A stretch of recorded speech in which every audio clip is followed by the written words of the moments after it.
I'm Alexander Rose. I'm the founder and director of a social enterprise called cartridgebuyback.com.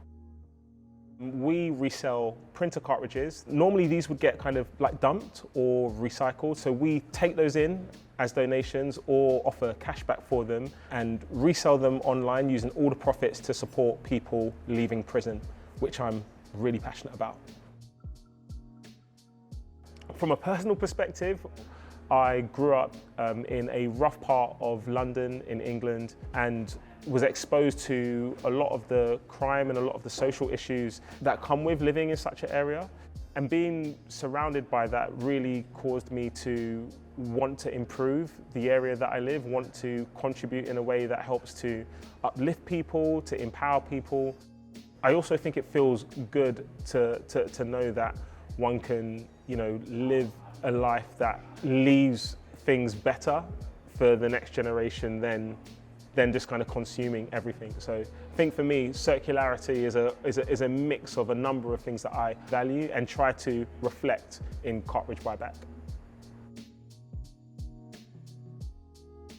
My name is Masha. I'm from Made in Mash, a community quilting studio in Hackney.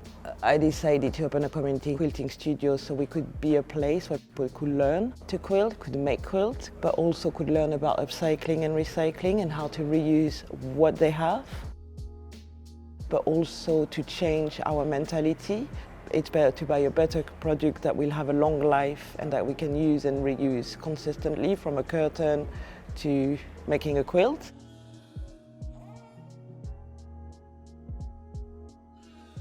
I realized in home visit that people had very little item to cover their beds. There was no art in their home, but also the quality of the item that they used were really cheap and not great for skins.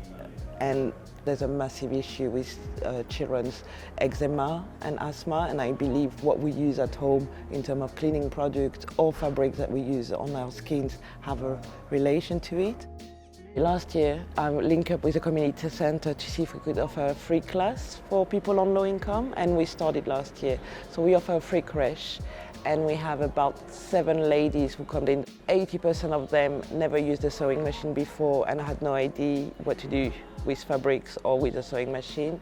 They all completed their first quilt. Some of them are working on the second one.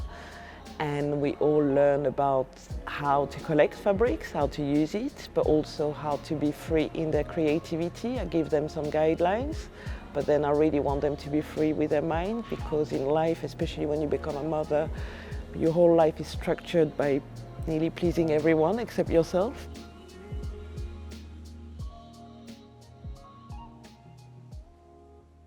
So I collect anywhere and everywhere I can find fabric. Someone calls me, I go and pick it up. But it's mainly from the bin and upcycling from people's rubbish.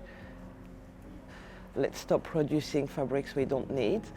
It lasts longer, it's better, and it's easier to quilt with. And it's better for the environment and for yourself. For example, I can show you, I've got a quilt here that is made of tiny, tiny pieces, but I can tell you where each piece of fabric comes from, with a story behind it.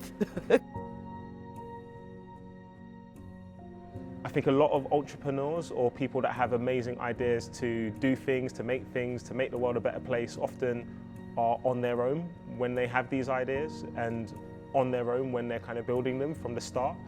And I think the number one thing that Impact Hub gave me right from the start is a community of people just like me wanting to set up a business that not only delivers profit but also has a real social mission, a social focus. I really think circularity is about redefining value. It's about seeing something which others may consider waste and seeing the value in it. Or it could also mean, taking something which isn't valued as much as it needs to be. It could be an item and kind of using a renting model, making sure that a wider range of people can get the value out of a particular item.